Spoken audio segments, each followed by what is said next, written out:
হৰ্থেবাৰী আৰক্ষীৰ জালত ড্ৰাগছ সহ এটা ড্ৰাগছ ব্যৱসায়ী। বৰপেটা জিলাৰ হৰ্থেবাৰী আৰক্ষীৰ জালত পৰিছে সন্দেহযুক্ত হেৰইনসহ এটা ড্ৰাগছ ব্যৱসায়ী।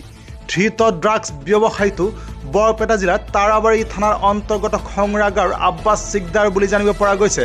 হৰ্থেবাৰী আৰক্ষী থানাৰ ভাৰপ্ৰাপ্ত আৰক্ষী বিষয়া প্ৰকাশ ডেকাৰ নিৰ্দেশত মঙলবাৰে সন্ধিয়া গোপন খবৰৰ ভিত্তিত উপ পৰিদৰ্শক বিশাল বৰ্মন, উপ পৰিদৰ্শক মনোৱাৰ ৰহমানসহ এতিয়া আৰক্ষীৰ দলে চেঙা চাউল খোৱা পাৰত ড্ৰাগছৰ বিৰুদ্ধে অভিযান চলাই আটক কৰিবলৈ সক্ষম হয় ড্ৰাগছ ব্যৱসায়ীটোক। ধৃত ড্ৰাগছ ব্যৱসায়ীটোৰ পৰা 5টা সন্দেহযুক্ত হেৰইন ভৰ্তি প্লাষ্টিকৰ কণ্টেইনাৰৰ লগতে AS15AB2748 নম্বৰৰ পালচাৰ বাইক এখন, মোবাইল ফোন এটা আৰু কিছু নগদ ধন জব্দ কৰিবলৈ সক্ষম হয় আৰক্ষীয়ে। হৰ্থেবাৰী আৰক্ষীয়ে ধৃত আব্বাছ চিকদাৰৰ বিৰুদ্ধে নিজাববীয়াকৈ গোচৰ ৰুজু কৰিব বুলি জানিব পৰা গৈছে। বৰপেটা চেঙাৰ পৰা শহীদুল বৰুৱাৰ ৰিপৰ্ট। ভাল লগা বিষয় এইটো নিৰৱচ্ছিন্নভাৱে হৰ্থেবাৰী থানা এলেকাত যিখিনি ড্ৰাগছ, ভাং, বিভিন্ন অসামাজিক কাৰ্যৰ বিৰুদ্ধে এটা একশ্যন মুডত কাম কৰি আছে।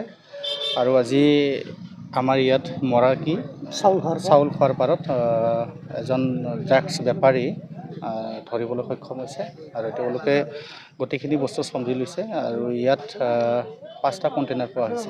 হৰ্থেবাৰী থানাৰ আৰক্ষীৰ লগতে আমি বৰপেটা পুলিচক ড্ৰাগছৰ এগেইনষ্টে যিটো অভিযান চলাইছে এই ক্ষেত্ৰত আমি ৰাইজৰ তৰফৰ পৰা ধন্যবাদ জনাইছোঁ। আজি সন্ধিয়া অনুমান 8টা বজাত হৰ্থেবাৰী থানাৰ অন্তৰ্গত চাউলখোৱা নদীৰ পাৰত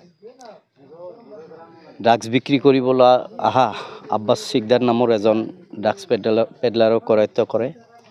ড্ৰাগছ পেডলাৰৰ লগত 5টা কণ্টেইনাৰ ড্ৰাগছ ভৰ্তি, এখন পালচাৰ মটৰচাইকেল আৰু নগদ 20,000 টকা উদ্ধাৰ কৰিবলৈ সক্ষম হয়। গতিকে লগতে ড্ৰাগছ পেডলাৰৰ লগত থকা ৰিয়েলমি মোবাইলো এটা আছিলে। এই ক্ষেত্ৰত হৰ্থেবাৰী থানাত আৰক্ষীক যথেষ্ট ধন্যবাদ জ্ঞাপন কৰিছোঁ।